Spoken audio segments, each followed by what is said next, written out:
मेरे प्यारे दोस्तों, कैसे हैं आप लोग। मैं आशा करता हूँ आप लोग बिल्कुल मस्त होंगे और स्वस्थ होंगे। दोस्तों, आज की इस वीडियो में हम बात करेंगे इक्विटी म्यूचुअल फंड के large cap, mid cap, small cap के बारे में। हम देखेंगे कि तीनों के अंदर में हमें क्या क्या चीज देखने को मिलता है। अगर हम लार्ज कैप के अंदर में हम अपने पैसे को इन्वेस्ट करते हैं तो वहां पे हमें कैसे परफॉर्मेंस देखने को मिलेगा, कहाँ पे हमारा पैसा जाएगा। सेबी ने अब साल 2024 के अंदर में क्या रूल को चेंज किया है। फिर हम देखेंगे मिड कैप में क्या हमें देखने को मिलता है, स्मॉल कैप के अंदर में हमें क्या देखने को मिलता है। यानी कि तीनों को हम एक दूसरे से कंपैरिजन करने वाले हैं और हम देखते हैं कि तीनों के अंदर में हमें क्या चीज बेस्ट देखने को मिलता है। तो चलिए बिना देर किए हुए आज की इस वीडियो को हम शुरू करते हैं। हो सकता है कि आप जो कुछ भी इस वीडियो से सीखे होंगे उसमें आप पहले से काफी चीजों को सीखे हुए होंगे, लेकिन फिर भी आप देखिए, मैं जरूर इस वीडियो में नया चीज आपको बताने की कोशिश करूंगा। जो नए अपडेट्स है वो मैं आपको देने की कोशिश करूंगा। तो आप बस इस व्हाइट बोर्ड पे देखते जाइए, सारी चीज मैं यहाँ पे लिख दिया हूँ। और लास्ट में इस वीडियो के मैं आपको बताऊंगा कि अगर आपको लार्ज कैप के अंदर इन्वेस्टमेंट करना है तो कौन से आपके लिए फंड बेहतर रहेंगे, मिड कैप के लिए कौन से फंड बेहतर रहेंगे, स्मॉल कैप के लिए कौन से फंड बेहतर रहेंगे, जो कि पुराने फंड है और काफी अच्छा रिटर्न्स बना करके दिए हैं। तो चलिए बिना देर किए हुए आज की इस वीडियो को शुरू करते हैं और हम देखते हैं कि हम क्या क्या चीज इस वीडियो के अंदर से सीख पाते हैं। जैसा कि व्हाइट बोर्ड पे आपको दिख रहा होगा कि आज का हमारा जो है वो पार्ट 5 है, यानी कि 5वें नंबर पे हमारा वीडियोस आता है। यहाँ पे हमने लिखा है कि market capitalisation equity mutual fund, जो कि इक्विटी म्यूचुअल फंड का पहला भाग होने वाला है। यानी कि म्यूचुअल फंड के अंदर में जो पहला भाग है उसको हम बोलते हैं equity mutual fund. Equity mutual fund के अंदर में जो ये हमें मार्केट कैपिटलाइजेशन देखने को मिलता है, ये हमारा पहला भाग है। इसके अंदर में तीन चीज आपको देखने को मिल जाता है: large cap mutual fund, mid cap mutual fund और स्मॉल कैप म्यूचुअल फंड। अब आप पहले लार्ज कैप म्यूचुअल फंड को समझिए कि यहाँ पे जो पैसे आप इन्वेस्टमेंट करेंगे वो सारा का सारा पैसा आपका कहाँ जाएगा। देखिए, यहाँ पे सेबी ने जो मार्केट को जो रैंकिंग दिया है, यानी कि मार्केट रैंकिंग के हिसाब से जो कंपनी, आपको पता है कि हम जो भी पैसा इन्वेस्टमेंट करते हैं वो सारा का सारा पैसा हमारा शेयर मार्केट के अंदर में जाता है, इक्विटी म्यूचुअल फंड में। तो यहाँ पे ना लार्ज कैप के अंदर में जो उसकी मार्केट रैंकिंग 1 से लेकर के 100 के बीच में है, वहां पे आपका पैसा इन्वेस्टमेंट होगा। यानी कि जो सबसे बड़ी है, हिंदुस्तान की जो सबसे बड़ी 100 कंपनियां हैं उसके अंदर में आपका लार्ज कैप के अंदर में आपके पैसे को इन्वेस्टमेंट किया जाता है। अब हम बात करें कि ये तो रैंकिंग की बात हो गई, लेकिन मार्केट वैल्यू के हिसाब से कितना उसका मार्केट वैल्यू होना चाहिए, कितना बड़ा वो कंपनी होना चाहिए। यहाँ पे मैंने सिंपली लिखा है कि मार्केट कैप के मुताबिक, यानी कि मार्केट कैपिटलाइजेशन, कैप का मतलब होता है मार्केट कैपिटलाइजेशन। तो इसके मुताबिक जो लार्ज कैप है, ये किसका, जो इंसानों ने जो अपने द्वारा किया है उसकी मैं बात कर रहा हूँ। 20,000 करोड़ से अगर कोई कंपनी ऊपर की हो जाती है तो उसको हम लार्ज कैप कैटेगरीज के अंदर में काउंट करते हैं। ये कब का डाटा है? ये जो डाटा मैं आपको बता रहा हूँ ये 2017 के पहले का डाटा है, जब लोगों के पास ये डाटा था कि 20,000 करोड़ से जो ऊपर कंपनी गई वो लार्ज कैप कैटेगरीज के अंदर में आ जाती है। लेकिन यहाँ पे अब आता है हमारा सेबी। सेबी ने भी इसके ऊपर ध्यान दिया है। सेबी आपको पता होगा, अगर आप लगातार हमारी वीडियोस को देखते हैं तो आपको सेबी के बारे में पता होगा। सेबी ने साल 2017 के बाद ये तय किया है कि जिस कंपनी का market capitalisation, market value 48,000 crore से ऊपर हो जाएगा उस कंपनी को हम लार्ज कैप कंपनी कहेंगे। यानी कि इससे आपको ये क्लियर है कि जो कंपनी 48,000 करोड़ के ऊपर चली जाएगी उस कंपनी में हमारा पैसा लार्ज कैप कैटेगरीज वाले म्यूचुअल फंड में हमारे पैसे इन्वेस्टमेंट किए जाएंगे। अब मेन चीज की हम बात कर लेते हैं कि लार्ज कैप आपको कितना का रिटर्न्स बना करके दे देते हैं, जो कि एक सालाना रिटर्न्स होता है। तो यहाँ पे आपको 12% का एनुअल रिटर्न्स जो है वो लार्ज कैप कैटेगरीज के अंदर में देखने को मिल जाता है। और रिस्क की अगर हम यहाँ पे बात करें तो यहाँ पे आपको काफी लो रिस्क देखने को मिलता है इन दोनों के कंपैरिजन में। तो अब आपके सामने लार्ज कैप कैटेगरीज जो है वो क्लियर हो चुका होगा। अब हम बढ़ते हैं नेक्स्ट की तरफ, जो कि हमारा दूसरा है mid cap mutual fund. Mid मतलब आपको समझ में आ रहा होगा मध्य। अब यहाँ पे जो मार्केट रैंकिंग की बात करें तो यहाँ से जो 101 से लेकर के जो टॉप 250 कंपनी है, 101 से 250 जो टॉप कंपनी, जो बड़ी वाली कंपनी है, वो यहाँ पे आ जाती है। 250 चुने जाते हैं जिसमें से 100 को अलग करके लार्ज कैप के अंदर में रखा जाता है और अगले 150 को यहाँ पे रखा जाता है, जिसको हम बोलते हैं मिड कैप कैटेगरीज। तो जो भी पैसा मिड कैप में इन्वेस्टमेंट करेंगे वो सारा पैसा आपका जाएगा 101 रैंकिंग वाले से लेकर के 250 रैंकिंग वाले कंपनी के अंदर में। अब हम बात करते हैं मार्केट कैपिटलाइजेशन की, तो यहाँ पे 5,000 करोड़ से लेकर के 20,000 करोड़ के बीच में अगर कोई कंपनी का मार्केट वैल्यू है तो वो कंपनी को मिड कैप कैटेगरीज में कहते हैं। ये कब का डाटा है? 2017 से पहले का।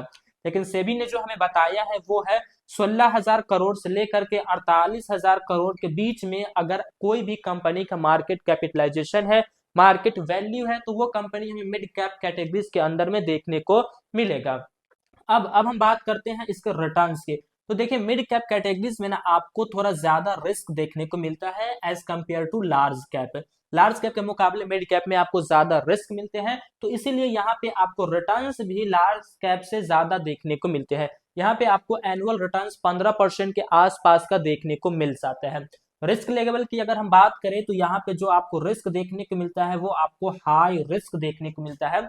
यहाँ पे आपको लो रिस्क देखने को मिलता है लार्ज कैप के अंदर में, लेकिन मिड कैप में आपको हाई रिस्क देखने को मिलता है।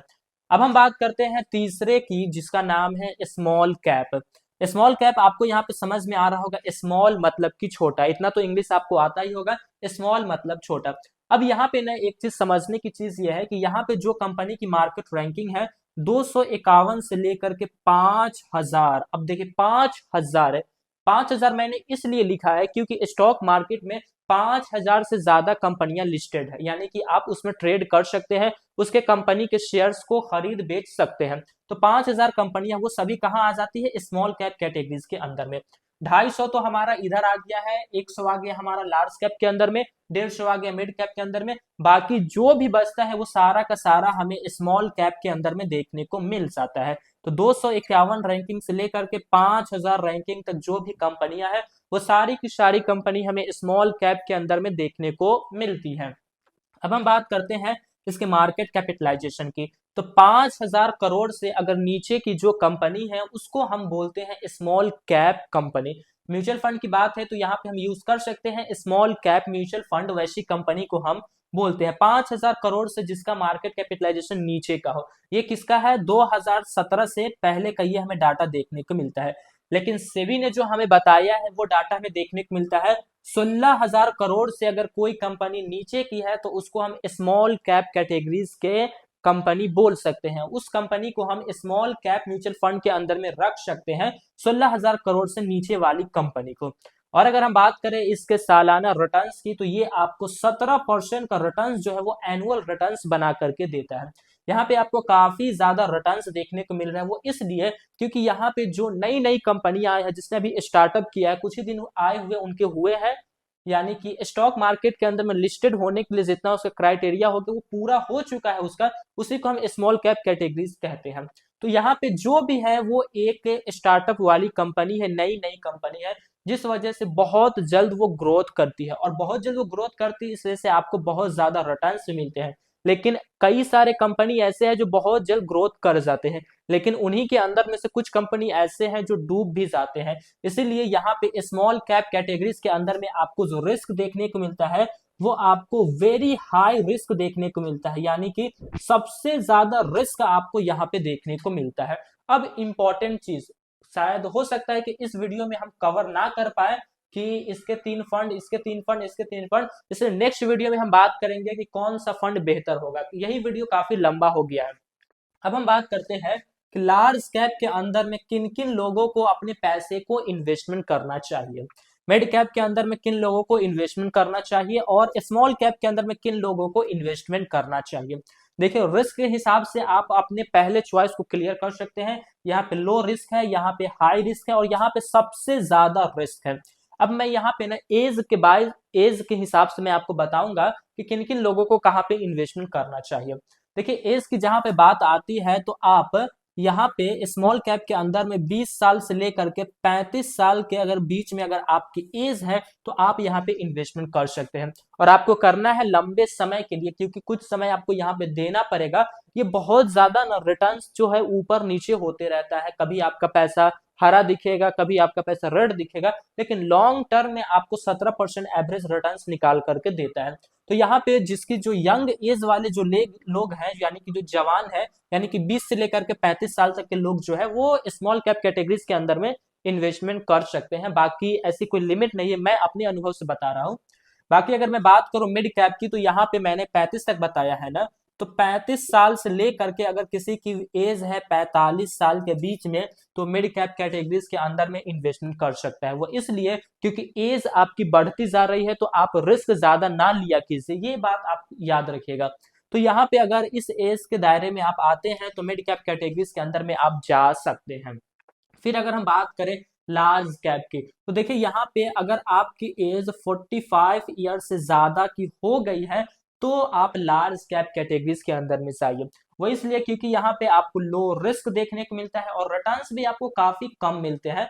रिस्क यहाँ पे लो है, जिस वजह से आपकी एज भी अब जो है वो काफी ज्यादा हो गई है। अब आप जो है वो ज्यादा कितना जिएंगे, हो सकता है आप 25 साल जिएंगे, हो सकता है आप ज्यादा से ज्यादा जो हो सकता है वो 45 साल जिएंगे, क्योंकि आपको तो 10-15 साल तो यहाँ पे इन्वेस्टमेंट भी तो करना पड़ेगा ना, बाकी की आपकी लाइफ भी तो जीनी है। तो इसीलिए आप इस तरीके से अपने लिए हर एक चीज को डिसाइड कर सकते हैं।